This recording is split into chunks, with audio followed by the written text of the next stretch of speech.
Halo, Assalamualaikum warahmatullahi wabarakatuh. Dilanjutkan dengan saya, Fitri Widya Astuti. Pada kesempatan kali ini, saya akan membahas tentang sistem pengupahan tenaga kerja di Indonesia. Nah, sebelum saya membahas apa sih macam-macam pengupahan ketenaga kerjaan di Indonesia, saya akan membahas tentang peraturan perundang-undangan atau PP Ketenagakerjaan nomor 78 tahun 2015. Nah, ada 3 hal yang harus dipenuhi oleh pemberi kerja dalam hal ini yang memberi upah, yaitu adalah salah satunya harus berbentuk mata uang rupiah. Ya, yang kedua adalah disepakati bisa langsung diberikan tunai secara langsung maupun ditransfer lewat bank. Nah, jika lewat bank, maka pemberi kerja dan penerima upah itu harus menyepakati setiap tanggal berapa upah akan dibayarkan. Nah, itu dia 3 syarat atau ketegasan yang disebutkan dalam PP nomor 78 tahun 2015. Saya ulangi lagi ya. Yang pertama adalah harus dalam bentuk mata uang rupiah. Yang kedua adalah bisa langsung atau ditransfer dengan bank. Yang ketiga, jika ditransfer dengan bank, bisa disepakati setiap tanggal berapa, setiap bulan apa, atau setiap kapan. Tenggat waktunya itu yang kita fokuskan. Oke, selanjutnya nih kita akan masuk ke apa sih atau macam-macam tipe pengupahan yang berlaku di Indonesia. Menurut perundang-undangan ketenaga kerjaan yang ada di Indonesia, kita ini menganut 3 sistem pengupahan di Indonesia. Yang pertama saya bahas adalah sistem pengupahan secara waktu. Nah, biasanya para pemberi kerja ini memberikan upah kepada yang bekerja itu berdasarkan setiap bulan. Nah, tapi tunggu dulu nih, ada beberapa pekerjaan atau pemberi kerja yang memberikan secara waktu seperti mingguan, harian, bahkan tahunan. Nah, itu bisa kita bedakan. Oke, yang kedua adalah secara hasil. Nah, secara hasil ini bisa kita lihat per project kah, per satuan hasil, misalnya dalam pertanian kilo, kuintal, atau misalnya kuli bangunan. Nah, itu biasanya dia per hasil apa sih yang sedang dikerjakannya. Nah, yang ketiga adalah borongan. Sistem borongan ini biasanya dianut oleh tukang-tukang bangunan, seperti berapa waktu lama mereka mengerjakan ini dan mereka diupah sebesar rupiah tersebut. Atau misalnya montir bengkel per mobil ini berapa, seperti itu. Nah, sebenarnya ada beberapa macam lagi jenis pengupahan tenaga kerja di Indonesia, tapi menurut perundang-undangan ketenaga kerjaan di Indonesia hanya ada 3 yang diakui atau yang dianut, seperti itu. Ada lagi yang ingin bertanya? Oke, kalau tidak ada yang bertanya, bisa dilanjutkan rekan-rekan saya ya, silahkan. Assalamualaikum warahmatullahi wabarakatuh. Selamat pagi kalian semua. Oke, untuk awal kita berdoa dulu ya, menurut kepercayaan masing-masing. Coba ketua kelasnya dipimpin berdoanya. Berdoa dimulai.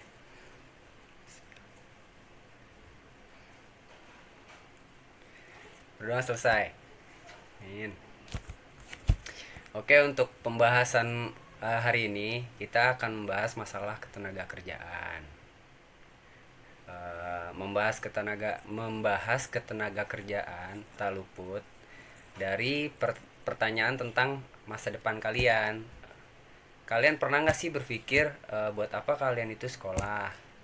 Setelah sekolah nanti pasti kalian berpikir masa depan ya kan? Akan menjadi apa? Akan bekerja di mana? Jawabannya pun beragam. Jadi pada intinya melakukan investasi untuk bekal kehidupan di masa depan mendatang agar menjadi lebih baik. Nah, jadi intinya untuk kita sekolah itu akan menjadi bekal buat kita nanti bekerja, ya kan? Dan pada saat ini kehidupan yang harus kalian hadapi sebagai generasi penerus bangsa agar dapat bertahan dalam kehidupan masa depan, kalian harus mampu menghadapi berbagai tantangan. Untuk itu, harus memahami dengan baik berbagai permasalahan yang mungkin nanti akan dihadapi di antaranya masalah ketenaga kerjaan itu ada tenaga kerja. Ada yang pertama itu tenaga kerja. Yang kedua, angkatan kerja. Nah, yang ketiga, upaya meningkatkan kualitas tenaga kerja. Yang kita bahas pertama tenaga kerja ya. Tenaga kerja merupakan penduduk yang berada dalam usia kerja. Menurut Undang-Undang Nomor 13 Tahun 2003 Bab 1 Pasal 1 Ayat 2, tenaga kerja adalah setiap orang yang mampu melakukan pekerjaan guna menghasilkan barang dan atau jasa baik untuk memenuhi kebutuhan sendiri maupun untuk masyarakat. Secara garis besar, penduduk suatu negara dibedakan menjadi dua kelompok, yaitu penduduk tersebut telah memasuki usia bekerja. Penduduk tergolong tenaga kerja jika penduduk tersebut telah memasuki usia kerja. Batas usia kerja yang berlaku di Indonesia adalah umur 15 tahun sampai 64 tahun. Ada juga nih angkatan kerja. Menurut siapa nih? Sumitro Sujojo Dikusumo, sebagai bagian dari jumlah penduduk yang mempunyai pekerjaan atau yang sedang mencari kesempatan untuk melakukan pekerjaan yang produktif. Bisa juga disebut sumber daya manusia. Banyak sedikitnya jumlah angkatan kerja tergantung komposisi jumlah penduduknya. Kenaikan jumlah penduduk terutama yang tergolong usia kerja akan menghasilkan angkatan kerja yang banyak pula. Angkatan kerja yang banyak tersebut diharapkan akan mampu meningkatkan kegiatan ekonomi yang pada akhirnya akan meningkatkan kesejahteraan masyarakat. Pada kenyataannya, jumlah penduduk yang banyak tidak selalu memberikan dampak yang positif terhadap kesejahteraan. Gitu, anak-anak. Ada yang kedua nih, angkatan kerja. Dalam ketenaga kerjaan, penduduk dengan segala potensi yang dimilikinya dikategorikan menjadi dua, yaitu penduduk usia kerja dan penduduk di luar usia kerja. Di Indonesia, yang termasuk penduduk usia kerja adalah yang berusia 15 hingga 65 tahun. Pada usia tersebut, mereka dapat melakukan pekerjaan baik di dalam maupun di luar hubungan kerja untuk menghasilkan barang atau jasa, upaya memenuhi kebutuhan masyarakat. Gitu anak-anak. Yang ketiga, upaya meningkatkan kualitas tenaga kerja nih. Gimana ya? Kualitas tenaga kerja Indonesia harus ditingkatkan, apalagi dalam menghadapi era globalisasi ekonomi dan perdagangan bebas yang memungkinkan masuknya tenaga kerja asing ke tanah air. Pemerintah dan masyarakat Indonesia mutlak harus meningkatkan kualitas tenaga kerjanya agar mampu bersaing dengan tenaga kerja luar negeri. Sebagai gambaran, saat ini kualitas tenaga kerja Indonesia yang bekerja di luar negeri masih dianggap lebih rendah dibandingkan kualitas tenaga kerja dari negara tetangga. Nih, peningkatan kualitas tenaga kerja dapat dilakukan melalui beberapa jalur. Yang pertama, jalur formal. Yang kedua, jalur non formal. Kalau jalur formal, sekolah umum, sekolah kejuruan, dan kursus-kursus. Dan kalau jalur non formal, yang pertama ada 3 aspek. Yang pertama, latihan kerja, dan yang kedua, magang, dan yang ketiga, meningkatkan kualitas mental dan spiritual tenaga kerja.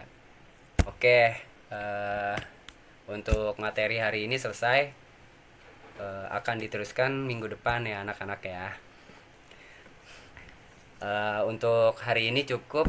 Assalamualaikum warahmatullahi wabarakatuh. Assalamualaikum warahmatullahi wabarakatuh. Selamat pagi semuanya. Oke, sebelum kita mulai pelajaran hari ini, alangkah lebih baiknya kita untuk berdoa terlebih dahulu ya. Berdoa dimulai. Berdoa selesai. Nah, saya akan absen dulu ya. Kira-kira siapa nih yang nggak masuk? Jadi kita absen terlebih dahulu. Fitri, Dimas, Maai, Ardi, Sam, Iksan, Ina. Oke, berarti semuanya masuk ya. Sebelumnya kan saya membahas tentang kerjasama ekonomi internasional. Kira-kira ada yang ingin kalian tanyakan tidak ya? Tentang pembahasan kita yang minggu lalu.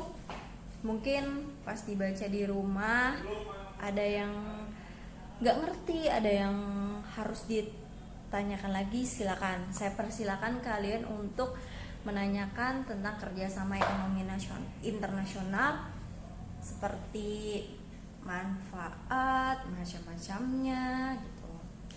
Tidak ada nih.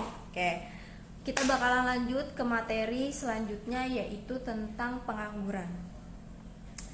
Sekarang terjadinya fenomena pandemik COVID-19 yang sangat berhubungan nih sama materi yang akan kita bahas. Kenapa? Nah, itu nanti akan saya jelaskan. Pertama, sebelumnya kalian harus buka buku kalian di halaman 84. Itu di situ tentang pengangguran. Apa sih itu pengertian pengangguran? Pengangguran adalah seseorang yang tidak bekerja dan sedang mencari pekerjaan. Nah, jadi itu adalah garis besar dari pengangguran. Nah, pengangguran itu disebabkan oleh apa? Banyak faktor-faktor yang menyebabkan pengangguran itu bisa terjadi. Contoh, jumlah tenaga kerja yang mencari pekerjaan lebih banyak dibandingkan dengan lowongan pekerjaan yang ada.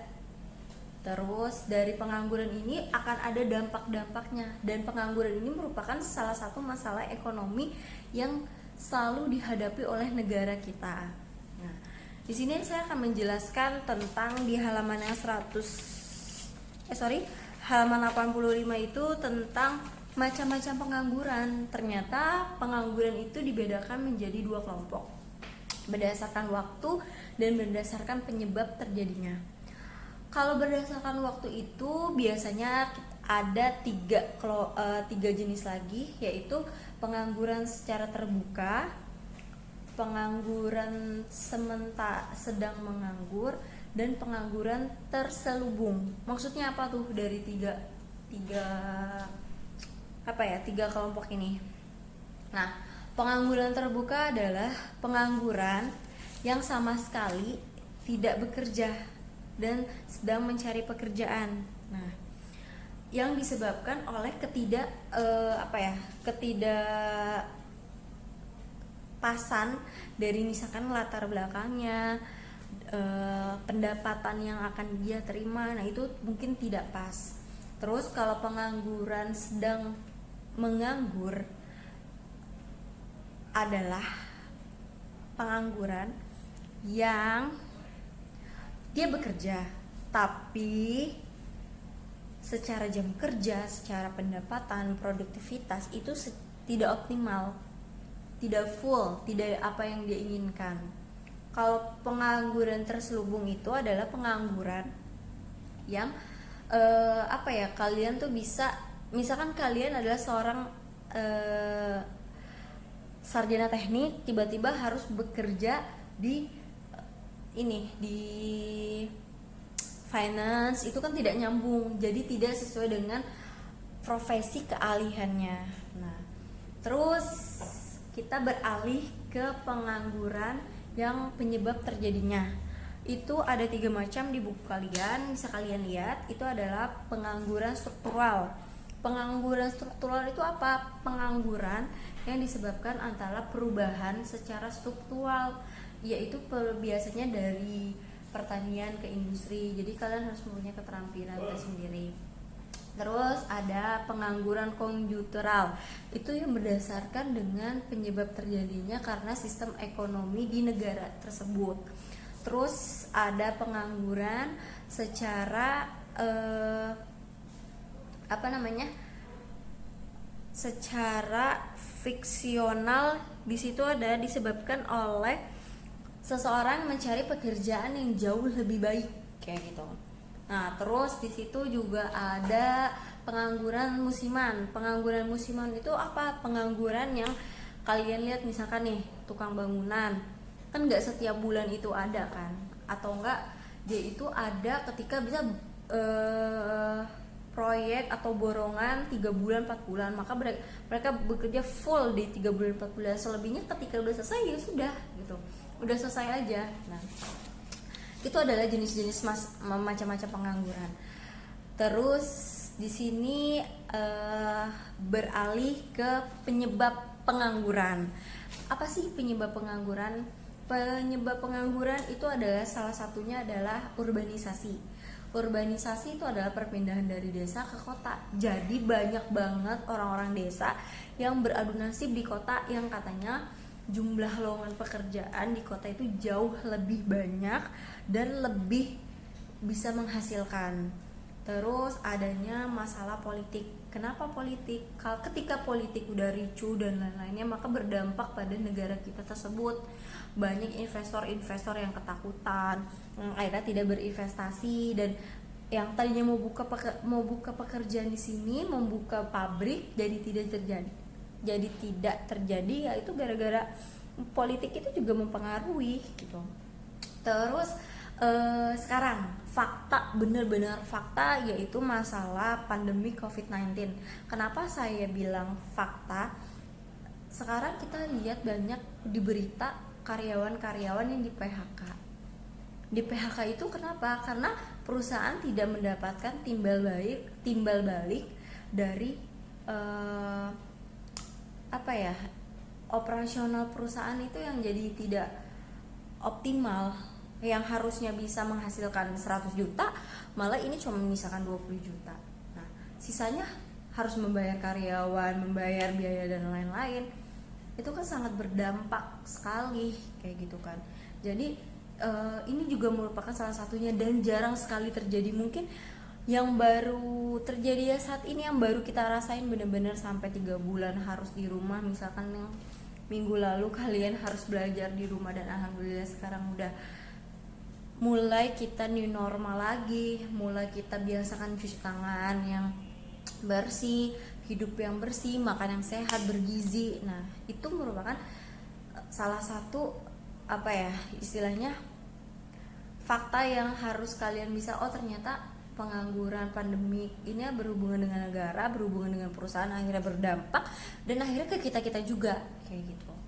Nah, terus di buku kalian itu ada dampak dari pengangguran. Nah, dampak pengangguran mungkin salah satu yang bisa kalian pahami adalah kriminalitas yang bertambah, karena mereka harus membutuhkan uang tapi gak ada yang mereka harus hasilkan, bukan dari pekerjaan dan lain-lainnya.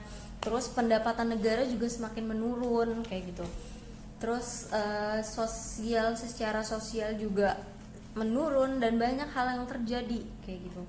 Terus jangan sampai kita sebagai negara yang penganggurannya tertinggi, itu jangan sampai, karena kita tuh punya keterampilan, punya sekolah, punya pemerintah yang hebat-hebat, dan itu harus bekerja sama satu dan lain hal lainnya.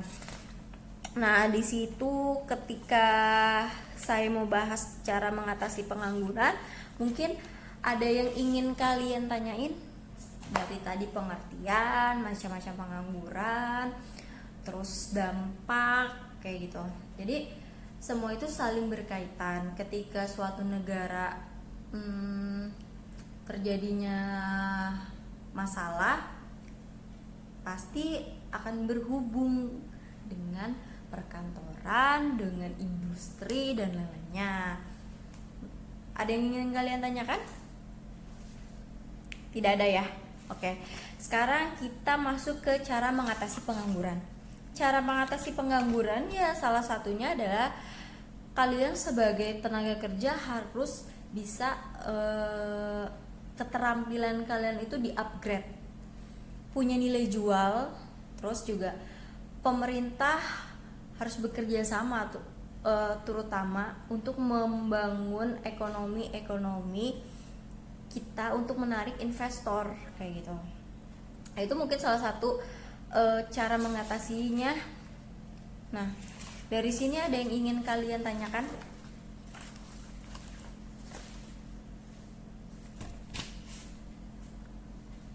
Tidak ada ya? Oke. Kalau tidak ada, tolong pelajari lagi karena waktunya sudah hampir habis. Maka tetap jaga kesehatan kalian, belajar lagi, besok kita review lagi pelajaran kita hari ini. Saya akhiri. Wassalamualaikum warahmatullahi wabarakatuh. Selamat siang semuanya.